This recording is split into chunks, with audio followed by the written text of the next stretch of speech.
Internet क्या है? बच्चों, आइए जानते हैं कि इंटरनेट क्या है। इंटरनेट सूचना का सुपर हाईवे या फिर इंफॉर्मेशन हाईवे के नाम से भी प्रसिद्ध है।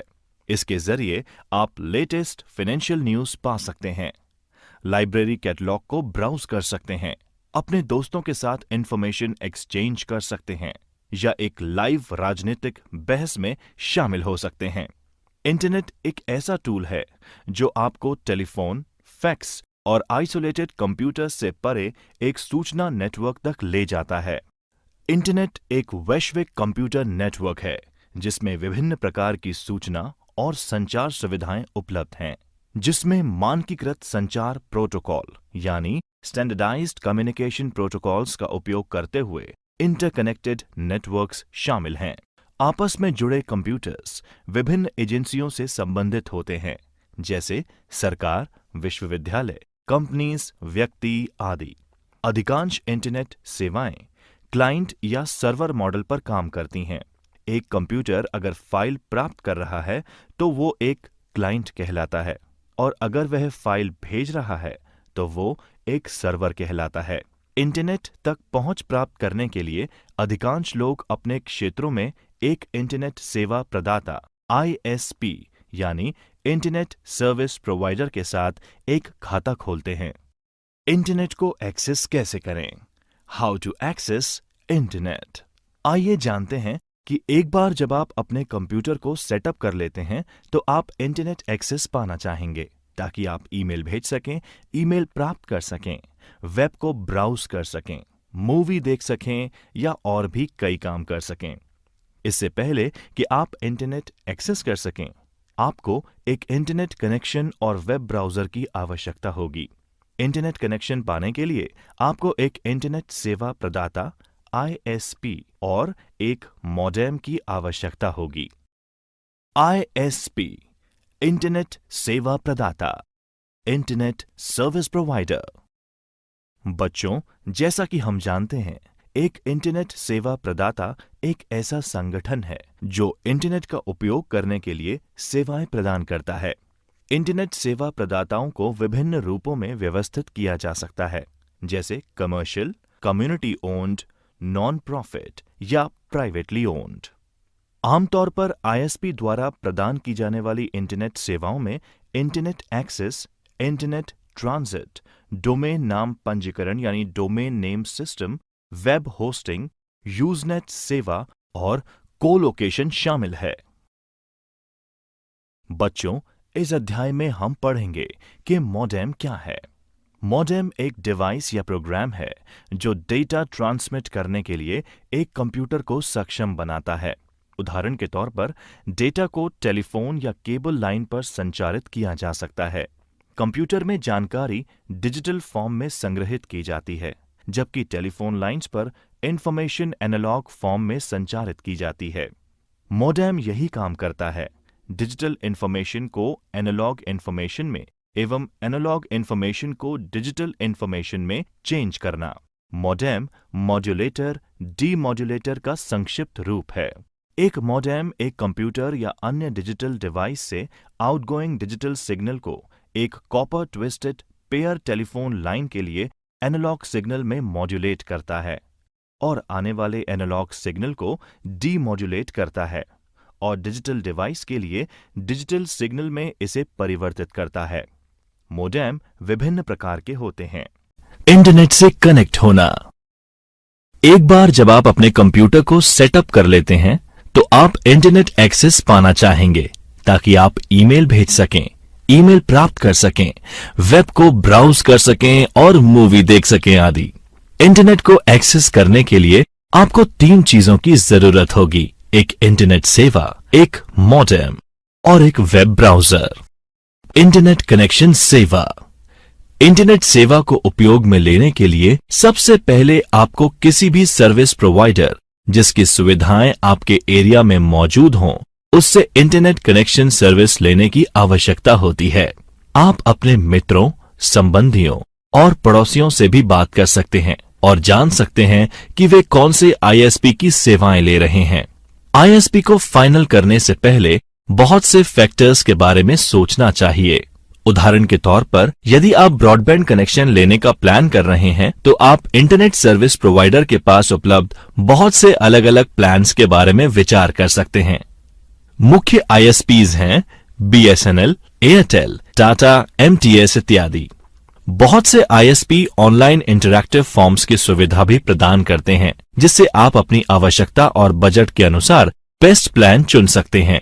आईएसपी सामान्यतः विभिन्न स्पीड्स के अनुसार प्लान दर्शाते हैं। अगर आप केवल इंटरनेट को ईमेल और सोशल नेटवर्किंग के लिए यूज करना चाहते हैं तो धीमे गति के इंटरनेट कनेक्शन का भी इस्तेमाल किया जा सकता है। तथापि अगर आप बहुत म्यूजिक और मूवीज डाउनलोड करना चाहते हो तो आपको तेज गति वाले इंटरनेट स्पीड की आवश्यकता होगी। आपको कुछ रिसर्च कर यह जानने का प्रयत्न करना चाहिए कि अपने क्षेत्र में क्या विकल्प उपलब्ध हैं। अब हम इंटरनेट सेवा के कुछ सामान्य प्रकार की चर्चा करेंगे। ब्रॉडबैंड, ये हाई स्पीड इंटरनेट कनेक्शन आमतौर पर टेलीफोन कंपनीज द्वारा प्रदान किया जाता है, जो आईएसपी के रूप में भी कार्य कर सकते हैं। उपलब्ध सबसे तेज विकल्पों में से एक ब्रॉडबैंड इंटरनेट बड़ी मात्रा में सूचना भेजने के लिए कई डेटा चैनल्स का उपयोग करता है। ब्रॉडबैंड शब्द ब्रॉड बैंडविड्थ के लिए शॉर्ट फॉर्म है। ब्रॉडबैंड इंटरनेट स्पीड उपयोगकर्ताओं को कंप्यूटर के माध्यम से वीडियो कॉन्फ्रेंसिंग, कंप्यूटर पर वॉइस कॉल्स और उच्च गुणवत्ता वाले ऑडियो और वीडियो स्ट्रीमिंग सहित टेक्नोलॉजीज का लाभ लेने देता है। उपलब्ध ब्रॉडबैंड के प्रमुख प्रकार में डीएसएल, केबल, सैटेलाइट और मोबाइल ब्रॉडबैंड शामिल है। ब्रॉडबैंड की गति को सामान्यतः मेगाबिट प्रति सेकंड यानी एमबीपीएस में मापा जाता है। Wifi, wireless Fidelity. Wifi WLAN यानी वायरलेस लोकल एरिया नेटवर्किंग हेतु एक तकनीक है जिसे डिवाइसेस तक संचारित करने के लिए रेडियो फ्रीक्वेंसी की आवश्यकता होती है।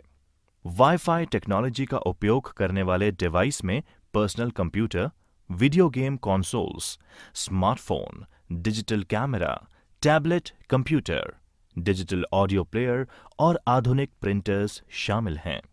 वाईफाई कंपैटिबल डिवाइस एक WLAN नेटवर्क और एक वायरलेस एक्सेस पॉइंट के माध्यम से इंटरनेट से कनेक्ट कर सकते हैं। इस तरह के एक एक्सेस पॉइंट या हॉटस्पॉट की रेंज घर के अंदर लगभग 20 मीटर यानी लगभग 66 फीट और घर के बाहर थोड़ी और ज्यादा होती है। हॉटस्पॉट का कवरेज दीवारों युक्त एक कमरे के बराबर छोटा हो सकता है, जो रेडियो तरंगों को ब्लॉक करता है, या कई ओवरलैपिंग एक्सेस पॉइंट का उपयोग करके कई वर्ग किलोमीटर्स तक की कवरेज भी हो सकती है। कोई भौतिक कनेक्शन नहीं होने पर वायर्ड कनेक्शन की तुलना में ये हमलों के प्रति अधिक संवेदनशील होता है, जैसे Ethernet. DSL, digital subscriber line सेवा एक ब्रॉडबैंड कनेक्शन का प्रयोग करती है, जो इसे डायल अप से अधिक तेज बनाता है। डीएसएल फोन लाइन के माध्यम से इंटरनेट से कनेक्ट करते हैं, लेकिन इसके लिए आपको घर पर लैंडलाइन होने की आवश्यकता नहीं होती।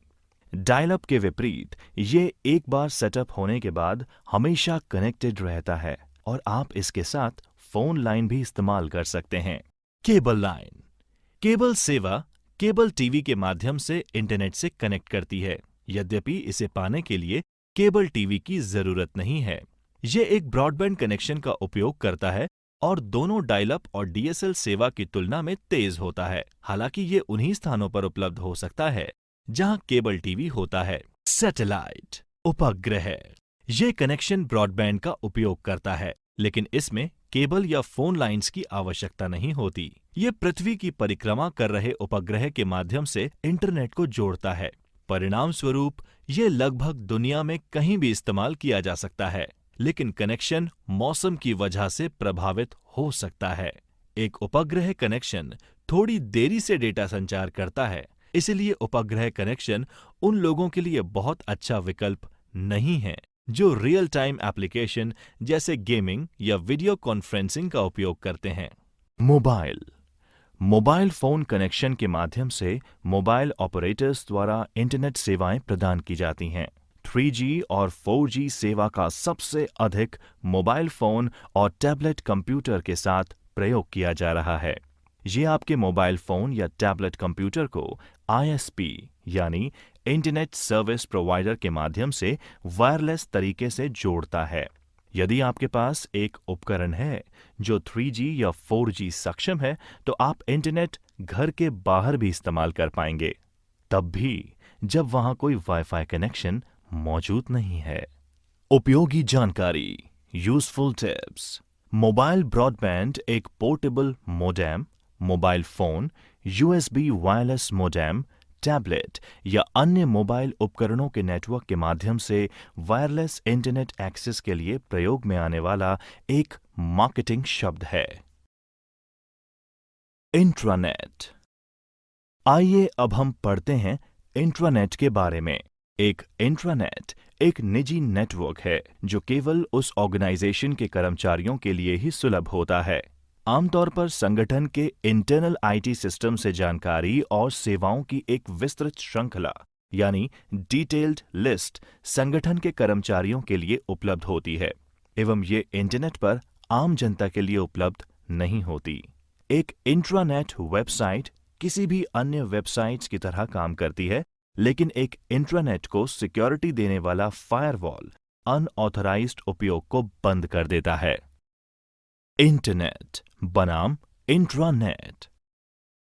Internet global world wide web है, जबकि इंट्रानेट एक कंपनी का प्राइवेट इंटरनेट है जिसे सिर्फ कंपनी के अंदर इस्तेमाल किया जा सकता है।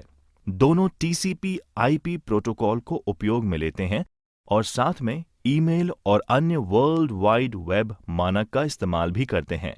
दोनों में मुख्य फर्क ये है कि इंटरनेट का यूजर इंटरनेट पर जा सकता है, लेकिन सुरक्षा कारणों जैसे कंप्यूटर फायरवॉल के कारण इंटरनेट यूजर इंट्रानेट पर नहीं जा सकता।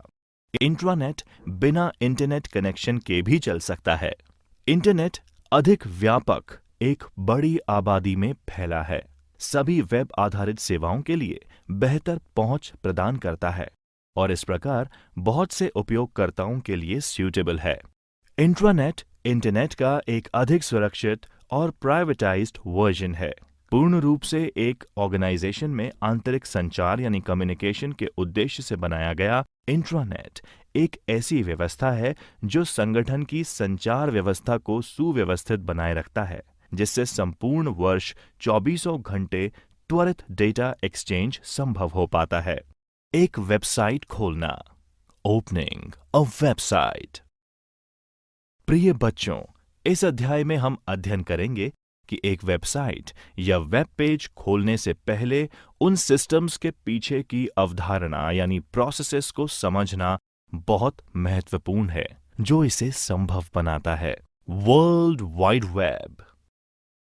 वर्ल्ड वाइड वेब WWW एक ओपन सोर्स इंफॉर्मेशन स्पेस है जहां डॉक्यूमेंट्स एवं बाकी वेब रिसोर्सेज को उनके URL द्वारा पहचाना जाता है। ये डॉक्यूमेंट्स एवं वेब रिसोर्सेज हाइपरटेक्स्ट लिंक द्वारा आपस में जुड़े होते हैं और इंटरनेट के माध्यम से एक्सेस किए जा सकते हैं। वर्ल्ड वाइड वेब WWW का इस्तेमाल कर अरबों लोग इंटरनेट पर इंटरैक्ट करते हैं। एक विशिष्ट पेज को वर्ल्ड वाइड वेब पर वेब पेज के नाम से जाना जाता है। इन वेब पेजेस को एक स्पेशलाइज्ड सॉफ्टवेयर का इस्तेमाल करके जो यूजर की मशीन यानी क्लाइंट्स मशीन पर रन होता है एक्सेस किया जाता है, जिसको वेब ब्राउजर के नाम से जाना जाता है। Web page text, image, video, multimedia components, web navigation feature जैसे हाइपरलिंक्स आदि से मिलकर बने होते हैं। इंटरनेट और वर्ल्ड वाइड वेब एक दूसरे के स्थान पर इस्तेमाल होते हैं, लेकिन वे समान नहीं हैं। इंटरनेट हार्डवेयर भाग के रूप में कहा जा सकता है। ये या तो copper wire, fibre optic cable या वायरलेस कनेक्शन के माध्यम से जुड़े कंप्यूटर नेटवर्क्स का एक संग्रह है, जबकि वर्ल्ड वाइड वेब सॉफ्टवेयर भाग के रूप में कहा जा सकता है। ये वेब पेज का एक संग्रह है जो हाइपरलिंक और URL के माध्यम से जुड़े हुए हैं। वर्ल्ड वाइड वेब इंटरनेट द्वारा उपलब्ध कराई गई सेवाओं में से एक है। ईमेल, चैट, ब्लॉगिंग एवं फाइल स्थानांतरण यानी फाइल ट्रांसफर इंटरनेट पर सेवाओं के उदाहरण हैं। वेबसाइट। बच्चों, आइए जानते हैं वेबसाइट के बारे में। एक वेबसाइट वर्ल्ड वाइड वेब यानी WWW फाइलों का एक संबंधित संग्रह है जिसमें साथ में एक पेज भी होता है जिसे होम पेज कहते हैं। एक होम पेज वह पेज है जो कि किसी भी वेबसाइट को एक्सेस करने पर सबसे पहले खुलता है। प्राय कोई भी कंपनी या एक व्यक्ति जिसकी वेबसाइट होती है वह आपको अपनी वेबसाइट के होम पेज का पता देता है, क्योंकि होम पेज के द्वारा आप पूरी वेबसाइट को नेविगेट कर सकते हैं और किसी भी पेज पर पहुंच सकते हैं। वेबसाइट से कई कार्य किए जा सकते हैं और कई तरह से इन्हें काम में लिया जा सकता है। वेबसाइट किसी की निजी वेबसाइट हो सकती है, एक वाणिज्यिक यानी कमर्शियल वेबसाइट हो सकती है, एक सरकारी यानी गवर्नमेंट वेबसाइट या एक गैर लाभकारी संगठन यानी NGO वेबसाइट भी हो सकती है।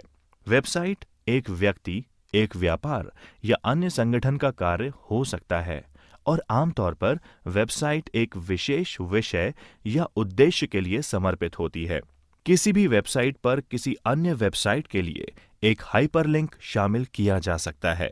वेब पेज को अलग अलग आकार की कंप्यूटर आधारित एवं इंटरनेट सक्षम डिवाइस के द्वारा देखा या एक्सेस किया जा सकता है, जैसे डेस्कटॉप कंप्यूटर, लैपटॉप, PDA और मोबाइल फोन।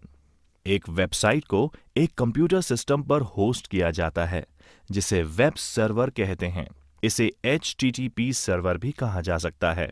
वेबसाइट्स को दो व्यापक श्रेणियों यानी कैटेगरीज में विभाजित किया जा सकता है, स्टैटिक और डायनेमिक। स्टैटिक साइट्स की जानकारी स्थिर होती है और यूजर को संवाद की अनुमति नहीं दी जाती, जबकि डायनेमिक साइट वेब 2.0 समुदाय का हिस्सा है और साइट ओनर और साइट फॉलोअर्स के बीच संवाद के लिए अनुमति देती है। Uniform resource locator. आइए पढ़ते हैं यूनिफॉर्म रिसोर्स लोकेटर यानी URL के बारे में। URL को आमतौर पर वेब एड्रेस के रूप में भी जाना जाता है। ये एक वेब रिसोर्स का संदर्भ है जो एक कंप्यूटर नेटवर्क पर उस संसाधन का स्थान दर्शाता है और उस तक पहुंचने के लिए इस्तेमाल किया जाता है। URL वेब पृष्ठों HTTP के संदर्भ के लिए सबसे अधिक उपयोग लिया जाता है, लेकिन ये फाइल ट्रांसफर, मेल टू या डेटाबेस एक्सेस के लिए भी उपयोग किया जाता है। अधिकांश ब्राउज़र वेब पेज के URL को एड्रेस बार में प्रदर्शित करते हैं। URL एक वेबसाइट, फाइल या दस्तावेज का सामान्य प्रारूप में इंटरनेट पता है। इंटरनेट से जुड़े प्रत्येक कंप्यूटर का अपना एक यूनिक URL होता है, जिसके बिना दूसरे कंप्यूटर तक पहुंच नहीं बनाई जा सकती। आमतौर पर एक URL निम्न प्रकार से प्रदर्शित किया जा सकता है। ये एक प्रोटोकॉल यानी HTTP, एक होस्ट नेम, डोमेन नेम और एक फाइल नेम इंगित करता है। TLDs यानी टॉप लेवल डोमेन के कुछ उदाहरण संदर्भ के लिए यहां साझा किए जा रहे हैं। क्षेत्र .com परिभाषा कमर्शियल या व्यावसायिक, उपयोग हेतु व्यापार। क्षेत्र .edu परिभाषा शिक्षा, उपयोग हेतु विश्वविद्यालय। क्षेत्र .gov परिभाषा सरकार, उपयोग हेतु विभिन्न देशों की सरकार एवं भारत के विभिन्न राज्यों की सरकार। क्षेत्र .net परिभाषा नेटवर्क, उपयोग हेतु नेटवर्क प्रदाता या नेटवर्क प्रोवाइडर्स। क्षेत्र .org परिभाषा संगठन या ऑर्गेनाइजेशंस, उपयोग हेतु गैर लाभकारी और अन्य संगठन, non profit and miscellaneous organisations. Domain name system यानी DNS। आइए अब समझते हैं कि डोमेन नेम सिस्टम असल में है क्या। Domain name system internet domain नामों का पता लगाने और उनका इंटरनेट प्रोटोकॉल एड्रेस में अनुवाद करने का एक तरीका है। एक डोमेन नाम एक इंटरनेट एड्रेस यानी पते को याद रखने का एक सार्थक और आसान तरीका है। डोमेन नेम सिस्टम कंप्यूटर, सेवाओं या किसी भी इंटरनेट या एक निजी नेटवर्क से जुड़े संसाधन के लिए एक श्रेणीबद्ध वितरित नामकरण प्रणाली है। ये डोमेन नेम्स, जो कि मनुष्य द्वारा आसानी से याद किए जा सकते हैं, को संख्यात्मक आईपी एड्रेस यानी न्यूमेरिकल आईपी एड्रेसेस में परिवर्तित करने का तरीका है, जिसकी आवश्यकता कंप्यूटर सेवाओं एंड डिवाइस के लिए दुनिया भर में होती है। डोमेन नेम सिस्टम सभी इंटरनेट सुविधाओं की सुविधा का एक आवश्यक घटक है, क्योंकि ये इंटरनेट के प्राथमिक निर्देशिका सेवा यानी प्राइमरी डायरेक्टरी सर्विस है। डोमेन नाम अल्फाबेटिक होते हैं, इसलिए याद करने में आसान है। इंटरनेट हालांकि वास्तव में आईपी पतों यानी आईपी एड्रेसेस पर आधारित है। हर बार जब आप एक डोमेन नाम का उपयोग करते हैं, तब डीएनएस सेवा इस डोमेन नेम को एक विशिष्ट आईपी पते में बदल देती है। उदाहरण के लिए, डोमेन नाम www.example.com 198.105.232.4 जैसे किसी आईपी एड्रेस में परिवर्तित हो सकता है। ब्राउज़र एक सॉफ्टवेयर एप्लीकेशन है जो वर्ल्ड वाइड वेब पर कंटेंट लोकेट करने, प्राप्त करने एवं प्रदर्शित करने में उपयोग में आती है, जैसे images, web pages, video contents इत्यादि। एक क्लाइंट सर्वर मॉडल की तरह ब्राउज़र एक क्लाइंट की तरह काम करता है, जो कि यूजर के कंप्यूटर पर रन होता है। ब्राउज़र वेब सर्वर को संपर्क यानी कांटेक्ट करके इंफॉर्मेशन रिक्वेस्ट करता है। उसके बाद वेब सर्वर इंफॉर्मेशन प्राप्त करके वापस इंफॉर्मेशन वेब ब्राउज़र को भेज देता है। ब्राउज़र इस इंफॉर्मेशन को प्रोसेस करके कंप्यूटर पर डिस्प्ले कर देता है। आज के ब्राउज़र्स अति आधुनिक हैं एवं पूरी तरह से कार्यात्मक यानी फुली फंक्शनल सॉफ्टवेयर एप्लीकेशन हैं, जो वेब सर्वर पर hosted web pages, application, JavaScript एवं अन्य तरह के कंटेंट्स को प्रोसेस और प्रदर्शित कर सकते हैं। वेब ब्राउज़र एक user interface, layout engine, rendering engine, JavaScript interpreter, user interface backend, network एवं डेटा कंपोनेंट से मिलकर बनता है। दो सबसे लोकप्रिय ब्राउज़र हैं माइक्रोसॉफ्ट इंटरनेट एक्सप्लोरर और Google Chrome.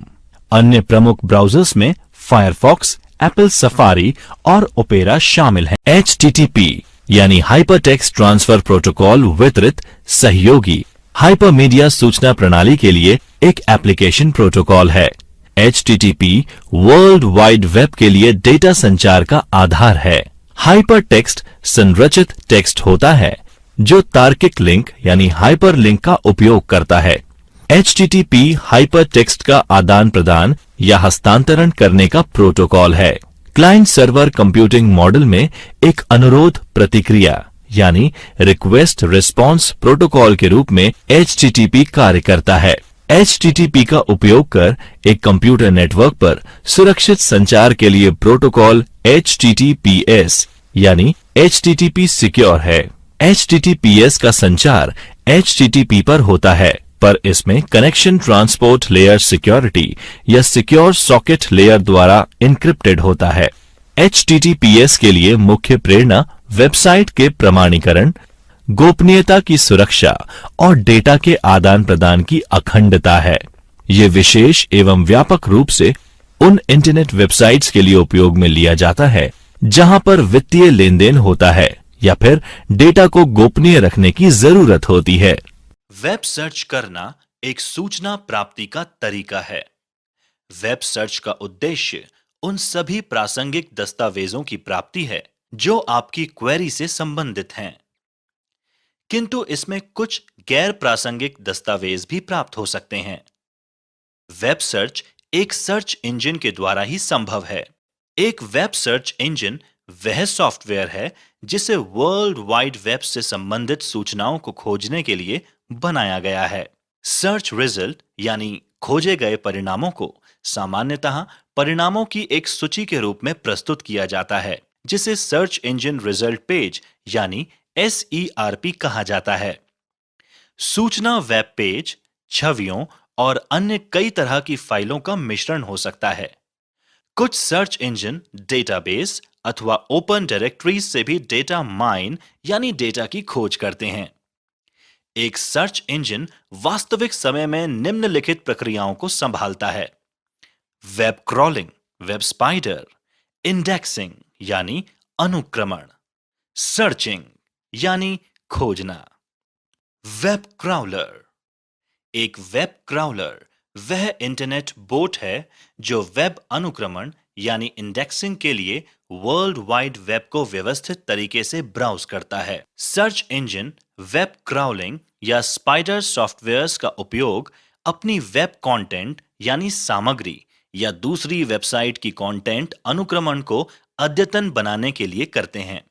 Web crawler visit किए गए सभी पृष्ठों की प्रतिलिपि तैयार कर प्रस्तुत कर सकता है, जिसके डाउनलोड किए गए पेजों के बाद में सर्च इंजन द्वारा अनुक्रमित किया जा सकता है, जिसे उपयोगकर्ता और अधिक कुशलता से खोज सकता है।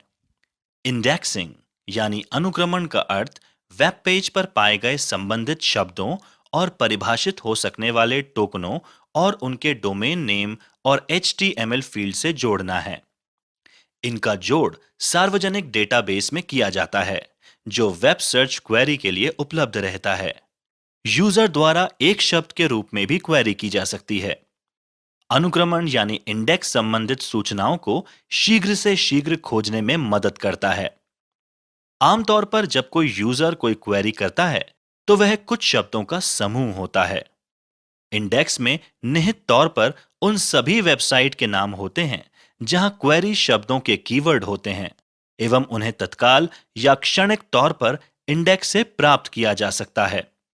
वास्तविक processing load in web page यानी खोजे गए परिणामों को सूचीबद्ध करने में लगता है। Search engine. सर्च इंजन की उपयोगिता परिणामों की प्रासंगिकता पर निर्भर करती है। उसी शब्द या शब्दांशों से संबंधित जानकारी लाखों वेबसाइटों पर उपलब्ध होती है, लेकिन उनमें से कुछ पेज दूसरों की तुलना में क्वेरी से अधिक प्रासंगिक एवं लोकप्रिय हो सकते हैं। अधिकतर सर्च इंजन परिणामों की रैंकिंग करके सबसे अच्छे परिणामों को सर्च रिजल्ट के रूप में प्रस्तुत करते हैं। कौन सा पेज सबसे ज्यादा मैच करता है, किस क्रम में परिणामों को दिखाया जाना है, यह सुनिश्चित करने की प्रक्रिया हर एक सर्च इंजन में अलग-अलग होती है।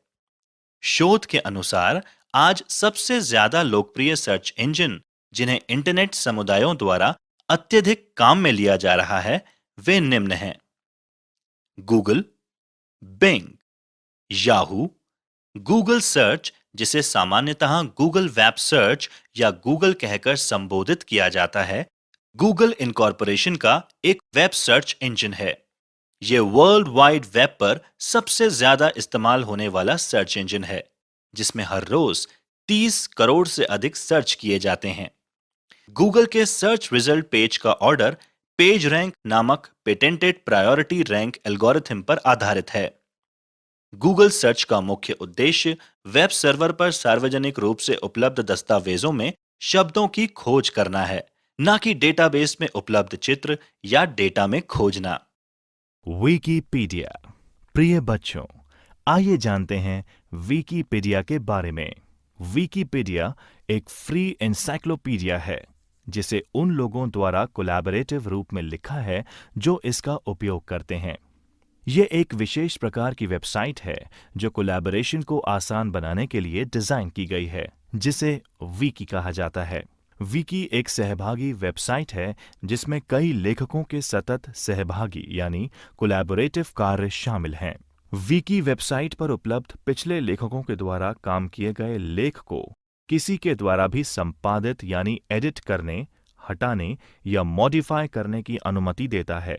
कई लोग प्रति घंटे हजारों परिवर्तन कर लगातार विकिपीडिया में सुधार कर रहे हैं। ये सभी परिवर्तन लेख के इतिहास और हाल ही में किए गए परिवर्तनों में रिकॉर्ड होते हैं। ईमेल। इलेक्ट्रॉनिक मेल को 1983 से ईमेल कहा जाता है। यह एक मैसेज को डिजिटल फॉर्म में एक लेखक से दूसरे या अधिक प्राप्तकर्ताओं तक पहुंचाया जाता है। ईमेल इंटरनेट अथवा कंप्यूटर नेटवर्क द्वारा संचालित होता है। आज का ईमेल सिस्टम स्टोर कर प्रेषित यानी फॉरवर्ड करने वाले प्रारूप यानी स्टोर एंड फॉरवर्ड पर कार्य करता है। ईमेल सर्वर इसे स्वीकार करते हैं, भेजते हैं, पहुंचाते हैं तथा उसको संग्रहित भी रखते हैं। इसके लिए ना तो उपयोगकर्ताओं को और ना ही प्राप्तकर्ता को एक ही साथ ऑनलाइन होना अनिवार्य होता है। इसके लिए उपयोगकर्ता व प्राप्तकर्ता को इतने ही समय तक सर्वर से जुड़ा रहना होता है जब तक कि सूचना भेजी जा सके या प्राप्तकर्ता सर्वर से सूचना प्राप्त कर ले। दोनों का साथ होना कतई आवश्यक नहीं है। इंटरनेट ईमेल सूचना के 3 भाग होते हैं: संदेश, संदेश हेडर और मैसेज बॉडी। संदेश हेडर सूचना को नियंत्रित करता है, जिसमें मुख्य रूप से भेजने वाले का ईमेल पता तथा प्राप्त करने वालों के पते होते हैं। आमतौर पर इसमें वर्णनात्मक जानकारी भी जोड़ दी जाती है, जैसे विषय का हेडर क्षेत्र तथा मैसेज देने की तारीख व समय। लोकप्रिय ईमेल प्लेटफॉर्म्स में जीमेल, याहू मेल, आउटलुक एवं अन्य शामिल हैं। ईमेल का सामान्य format local part at the rate domain है। उदाहरण के लिए jsmith@example.org। एक ईमेल एड्रेस में 2 भाग होते हैं। @ सिंबल से पहले का भाग लोकल पार्ट कहलाता है। लोकल पार्ट मेल बॉक्स के नाम को, जो कि अक्सर यूजर या प्राप्तकर्ता का नाम होता है, जैसे कि jsmith। सिंबल के बाद का भाग डोमेन का नाम, यानी मेलबॉक्स के प्रबंधन संबंधित इकाई का नाम होता है, जैसे कि कंपनी का नाम यहां है example.com। हम आगामी भागों में जीमेल के उदाहरणों को बताएंगे। ईमेल एक्सेस करना। How to access electronic mail. आइए जानते हैं कि ईमेल का उपयोग कैसे किया जाए, और इसका प्रदर्शन करने के लिए हम जीमेल का उदाहरण लेंगे। ईमेल लिखना तथा भेजना अन्य लोगों को जल्दी जानकारी देने का एक क्विक तथा सरल तरीका है। एक टच बटन के माध्यम से ही आप अपने मित्रों या परिवारों को कहीं भी, विश्व में कहीं से भी समाचार भेज सकते हैं। ये स्टेप्स आपको बताएंगे कि जीमेल खाते यानी जीमेल अकाउंट का इस्तेमाल करते हुए ईमेल कैसे भेजना है। इसके लिए आपको इन चीजों की जरूरत होगी: एक कंप्यूटर में कार्यकारी स्थिति में इंटरनेट कनेक्शन, एक सेटअप किया हुआ ईमेल खाता जिसमें ईमेल भेजने व प्राप्त करने की सुविधा हो। एक ईमेल भेजने के लिए निम्न कदम दर कदम यानी स्टेप बाय स्टेप दिशा निर्देश का पालन करें। ईमेल भेजने के स्टेप्स। स्टेप 1, अपने जीमेल में लॉगिन करें ताकि आप अपने जीमेल खाते के डैशबोर्ड यानी मुख्य पृष्ठ पर पहुंच जाएं। स्टेप 2, कंपोज पर क्लिक करें। स्टेप 3, एक नई रिक्त ईमेल विंडो खुल जाएगी। टू बॉक्स में उस ईमेल पते को टाइप करें जिसे आप मेल भेजना चाहते हो। स्टेप 4, यदि आप किसी अन्य को भी शामिल करना चाहते हैं जिससे कि वे भी आपके संवाद से अवगत रहें, तो आप सीसी यानी प्रतिलिपि या बीसीसी यानी गुप्त प्रतिलिपि का उपयोग कर सकते हैं। सीसी का अर्थ कार्बन कॉपी तथा बीसीसी का अर्थ ब्लाइंड कार्बन कॉपी है। सीसी क्षेत्र में ईमेल पते के जोड़ने का अर्थ यह है कि सूचना की प्रति इस व्यक्ति या व्यक्तियों को भी प्राप्त होगी। किंतु यदि आपने इसे बीसीसी में डाला है तो उक्त ईमेल की एक कॉपी, जिसका पता इसमें आपने भरा है, को भी प्राप्त होगी, लेकिन दूसरे प्राप्तकर्ता उसका ईमेल एड्रेस नहीं देख पाएंगे। स्टेप 5, विषय यानी सब्जेक्ट फील्ड एक शीर्षक की तरह प्राप्तकर्ता को विषय के बारे में जानकारी पाने की अनुमति प्रदान करेगा। विषय फील्ड को खाली भी छोड़ा जा सकता है, परंतु उस दशा में आपको ईमेल को देखने एवं छांटने में समस्या होगी। स्टेप 6, मैसेज फील्ड में मैसेज टाइप करें। इसमें वर्ड डॉक्यूमेंट की तरह ही फॉर्मेट यानी संशोधित करने की सुविधा होती है, जैसे फॉन्ट स्टाइल, रंग और आकार बदलना। आप इसमें बुलेट बिंदु एवं वर्तनी को भी जांच सकते हैं। आप नीचे दिखाए गए मेन्यू में स्वरूपण यानी फॉर्मेटिंग चुन सकते हैं। स्टेप 7, अपना मैसेज ईमेल की बॉडी फील्ड में डालें। स्टेप 8, यदि आप अपनी लिखी ईमेल से संतुष्ट हैं तो कंपोज के नीचे स्थित सेंड बटन पर क्लिक करें। स्टेप 9, भेजा गया ईमेल आपके जीमेल डैशबोर्ड पर भेजे गए मेल फोल्डर में संग्रहित रहेगा। आप अपने माउस सूचक से इनबॉक्स फोल्डर को लिंक यानी जोड़कर इसे वे अन्य फोल्डर को देख सकते हैं। स्टेप 10, आपकी ईमेल अब भेजे जाने के लिए तैयार है, लेकिन इसे सीधे भेजने की बजाय इसे वापस लाने के लिए भी तय कर सकते हैं। जीमेल अपने ड्राफ्ट को स्वचालित रूप से सेव यानी सहेजता है। इसीलिए आप यदि मेल बंद कर देते हैं तो वापस आपकी अधूरी मेल ड्राफ्ट फोल्डर में सेव कर रखी हुई होती है, जिसे आप पूर्ण कर पुनः ड्राफ्ट फोल्डर से लेकर सेंड बटन को क्लिक कर सामान्य तरीके से भेज सकते हैं।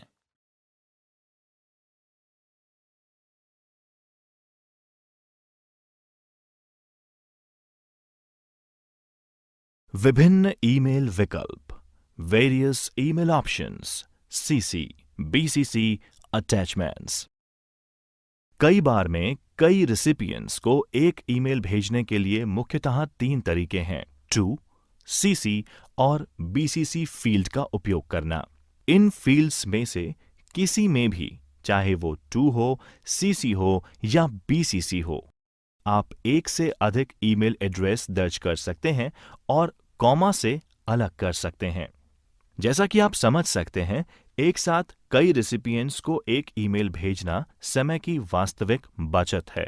वास्तव में इंडिविजुअल रिसिपिएंट्स को संदेश कॉपी पेस्ट करके ईमेल द्वारा कई लोगों को भेजा जाना तब तक रेकमेंड नहीं किया जाता जब तक कि निश्चित रूप से आप प्राप्तकर्ता के नाम से प्रत्येक ईमेल को पर्सनलाइज करना चाहते हैं।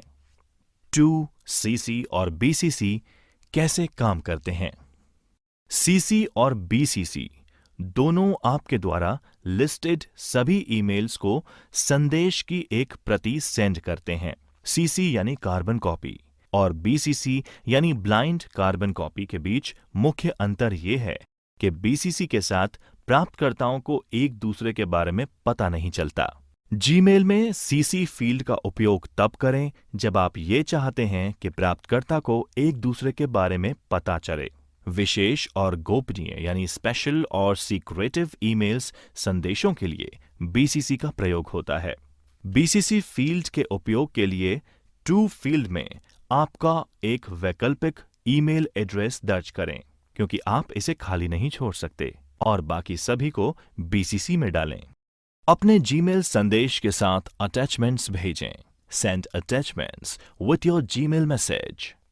आप आपके ईमेल में अटैचमेंट्स जैसे कि फाइल्स, वीडियो और फोटोज जोड़ सकते हैं।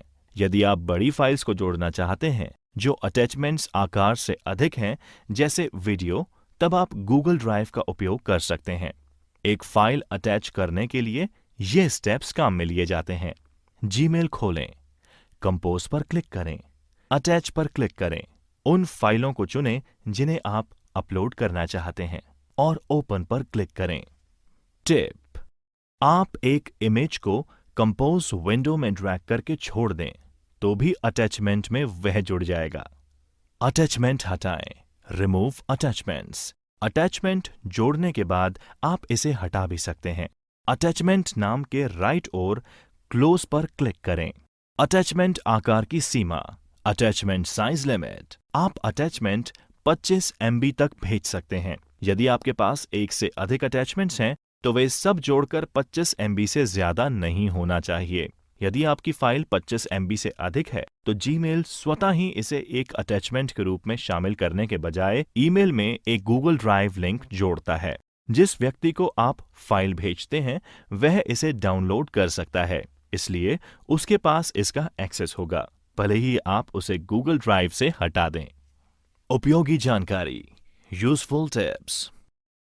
बल्क ईमेल एक प्रकार का ईमेल संदेश है जो क्लासिफाई करना इतना आसान नहीं होता, जबकि जंक ईमेल का खतरा हमेशा बना रहता है। बल्क ईमेल में आमतौर पर एक एडवर्टीजमेंट या मार्केटिंग मैसेज शामिल होता है, जिसे बार बार भेजे जाने की संभावना नहीं होती। बल्क ईमेल कुछ उपयोगकर्ताओं द्वारा वांछित होता है और वास्तव में कुछ ऐसे उपयोगकर्ता होते हैं जो इन संदेशों के लिए जानबूझकर साइन अप करते हैं, जबकि अन्य उपयोगकर्ता इन प्रकार के संदेशों को स्पैम समझते हैं। उपयोगी वेबसाइट्स राजस्थान में। यूजफुल वेबसाइट्स इन राजस्थान। प्रिय बच्चों, जैसा कि आप सभी को पता है, राजस्थान सरकार और इसके विभागों के लिए विशेष रूप से उपलब्ध कई उपयोगी और इन्फॉर्मेटिव वेबसाइट्स हैं। उनमें से कुछ यहाँ पर समझाई गई हैं। प्रमुख विभागों और संबंधित सेक्शंस के लिंक हैं, उस पर क्लिक करेंगे। स्टेट पोर्टल आम आदमी के लिए इन्फॉर्मेटिव और ट्रांजैक्शन सेट करता है। इस ऑनलाइन सिस्टम की मदद से किसी को भी किसी भी स्कूल में सीटों की संख्या, प्रवेश के लिए ऑनलाइन आवेदन, शुल्क की प्रतिपूर्ति यानी फीस रिएम्बर्समेंट, फॉर्म वितरण यानी फॉर्म डिस्ट्रीब्यूशन और जमा तिथि यानी रिसिप्ट डेट्स, लॉटरी जानकारी, अन्य विभिन्न विवरणों यानी डिटेल्स के साथ स्कूल में भर्ती छात्रों के विवरण मिल सकते हैं।